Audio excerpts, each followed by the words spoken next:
Hi there guys, welcome to another Ross Perry Productions video, and welcome to another video on the 2022 Isuzu MU-X.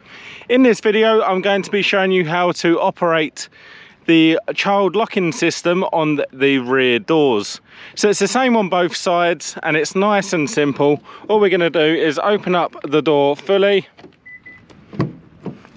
like so, and just come down to the locking mechanism here and round to the inside face. You'll actually see stamped in here, it says child lock with an arrow pointing down. So as you can see, that little lever is up there. Just going to flick that down to that point there, and then the interior handle will no longer operate the lock, just the external handle. And just to toggle that back again, we're just going to flick that straight back up, and now the interior handle will actually operate the lock again. So nice and simple. That's how you operate the child locking system on a 2022 Isuzu MU-X. If you found this video helpful, please go ahead, give me the thumbs up, leave me a comment down below, check out some of my other videos and subscribe to my channel.